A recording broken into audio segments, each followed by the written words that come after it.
Fala galera, beleza? Bora lá, dando continuidade. Antes da gente entrar na relatividade restrita propriamente dita, certo? Vamos falar o que é referencial inercial e por tabela o que seria um referencial não inercial. A compreensão mais profunda sobre o que são referenciais inerciais, né, e não inerciais e as consequências disso, os fenômenos relacionados a isso, não é algo assim tão simples, mas a gente consegue ter uma ideia razoável, tá? Para começar, inércia está aí, é a propriedade que os corpos têm de resistir a acelerações. É aquela história, o corpo que está em repouso vai ter a tendência de permanecer em repouso, é como se ele não quisesse acelerar, né? Então, para ter a aceleração, tem que ter uma resultante, certo? E a mesma coisa no movimento, né? O corpo que está em movimento tem a tendência de continuar em movimento retilíneo uniforme. Sim, nós estamos falando das leis de Newton, tá certo? Então, tá aí, ó. Na ausência de forças externas, a tendência dos corpos é manter o seu estado de repouso ou movimento, em trajetória em linha reta, com velocidade constante, o princípio fundamental da dinâmica, a segunda lei de Newton, que relaciona a força com a aceleração, né, a força que está agindo no corpo com a aceleração. Mas olha só, surgem três perguntas, né? Primeira pergunta, repouso em relação a quê? Segunda pergunta, trajetória reta em relação a qual referencial? Vista por quem? Né? Aceleração em relação a quê?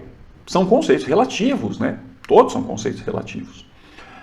Então, parece, olha só, parece que quando Newton propôs essas leis, ou pelo menos da forma que a gente entende essas leis, né, da forma como elas são ensinadas no ensino médio, parece que são conceitos que são leis, né, que são definidas para um referencial absoluto, né? Para um referencial que seria imóvel absolutamente, certo? Um referencial eterno e que fosse imóvel e que eu pudesse usar ele para qualquer situação, né? Esse referencial, ele não existe, né?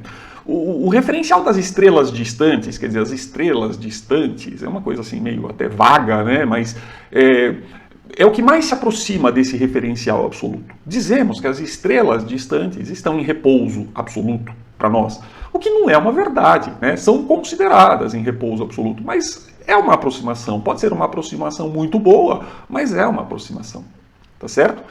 Então, olha só, esse suposto referencial absoluto é o referencial inercial, por excelência, certo?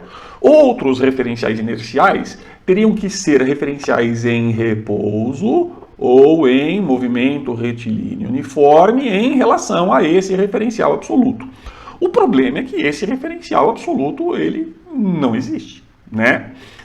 As leis de Newton, entre aspas, funcionam perfeitamente nesses referenciais inerciais. Referenciais acelerados, qualquer tipo de aceleração, são chamados de referenciais não inerciais. E aí, olha só, o que acontece em referenciais não inerciais? A gente diz que as leis de Newton, entre aspas, não funcionam, certo? Na verdade, não é que elas não funcionam. A verdade é que para as leis de Newton funcionarem, você tem que supor a existência de uma força. Para quem está em um referencial inercial, a explicação do fenômeno vai ser feita de uma maneira, e para quem está dentro desse referencial que não é inercial, você explica de outra maneira. Você acaba naturalmente incluindo uma força que há controvérsias sobre se essa força existe mesmo ou não, certo? Para poder utilizar as leis de Newton e explicar os fenômenos adequadamente. Essas forças são chamadas de forças fictícias ou forças inerciais. Mas antigamente a gente usava mais a expressão força fictícia, hoje em dia é mais adequado utilizar a expressão forças inerciais. Mas qualquer uma das duas expressões, se você encontrar, ela é válida, tá bom? O exemplo clássico de uma força inercial é a tal da força centrífuga, né? E aí, alguns de vocês já devem ter ouvido aquela história, a força centrífuga não existe. Então, se você analisa de fora do referencial acelerado, realmente ela não existe, né? Mas, assim, eu não vou entrar muito nessa discussão, certo? Mas a tal da força centrífuga, para quem está dentro do referencial acelerado, ela existe, ela, pelo menos matematicamente, né, ela permite corrigir, entre aspas, esse referencial. Eu vou tentar dar um exemplo para vocês, tá? Um pouco mais simples, talvez, de entender. Mas sabe a história da curva? Quando eu faço a curva para a esquerda, eu sou jogado para a direita. Quando eu faço a curva para a direita, eu sou jogado para a esquerda. E aí as pessoas falam, não é isso, é que quando você faz a curva para a esquerda, o seu corpo tem a tendência de continuar em linha reta. Né? Então, quem está fora do carro que está fazendo a curva, está em um referencial inercial e vai explicar, entre aspas, adequadamente, utilizando as leis de Newton. Ele não precisa da força centrífuga para explicar o que está acontecendo. Agora, quem está fazendo a curva precisa dessa força centrífuga. Para ela, funciona, para aquela pessoa, funciona como se aquela força existisse. Certo? Esse é o conceito, essa é a ideia de força fictícia. Eu vou tentar dar um exemplo. Pensa nessa situação, tá bom?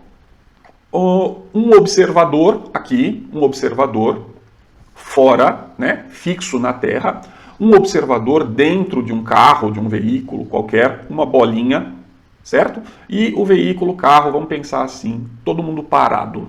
Todo mundo parado, velocidade igual a zero. Se em algum momento, por algum motivo, o veículo começa a acelerar, certo?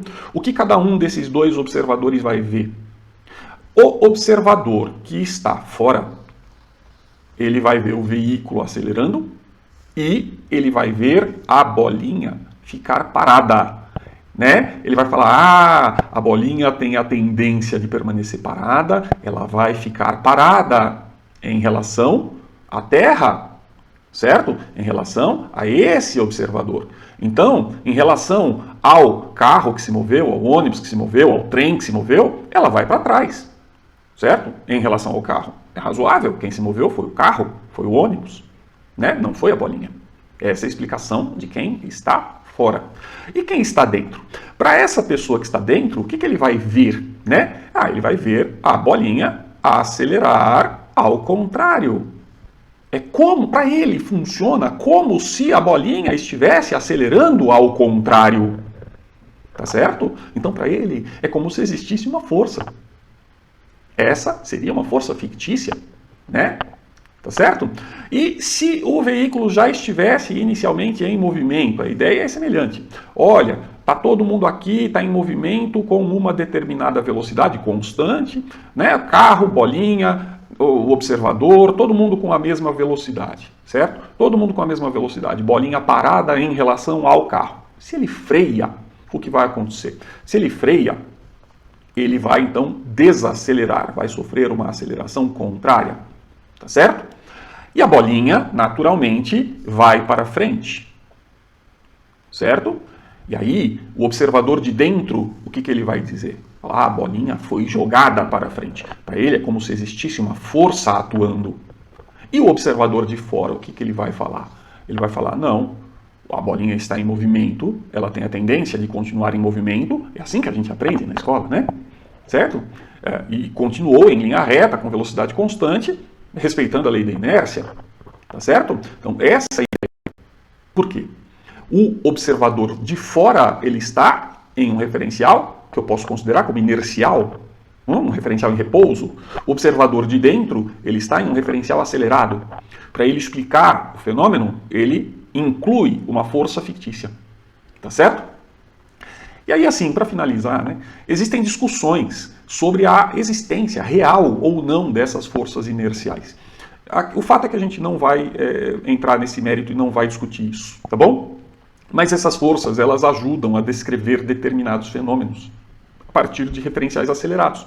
E a gente vai utilizar para algumas coisas. Um exemplo, para dar um exemplo mais concreto, quando a gente for ver, por exemplo, a influência da latitude na gravidade. Tá certo? A gente vai utilizar desse expediente, a gente vai utilizar a ideia de forças inerciais, tá certo? Para explicar adequadamente o que está acontecendo. Tá bom? E assim, mais um pouquinho de história, né? No primeiro momento, em 1905, certo? O Einstein elaborou a teoria da relatividade restrita, onde ele considerava apenas os referenciais inerciais. E depois, 10 anos depois, ele elaborou a teoria da relatividade geral, onde ele propôs o princípio da equivalência. O que é esse princípio da equivalência? Tá? A base da teoria da relatividade geral. Então, ele estabelece o quê? Que essas acelerações fictícias que são observadas pelos observadores que estão em referenciais acelerados, eles funcionam como se fosse uma aceleração gravitacional, uma suposta aceleração gravitacional, tá certo? Bem tipo assim, se você fosse, dar uma ideia completamente estapafúrdia aqui, né? Se você fosse abduzido por um alienígena e colocado dentro de um caixote, e esse caixote fosse acelerado infinitamente para o resto da eternidade ao longo do universo afora, certo?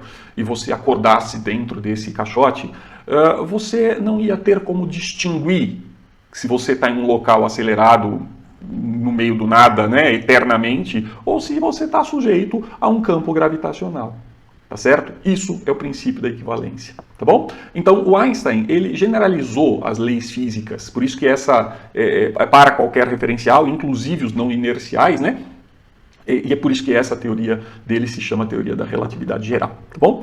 A partir do próximo vídeo a gente começa de verdade com a teoria da relatividade restrita, ok? Até mais.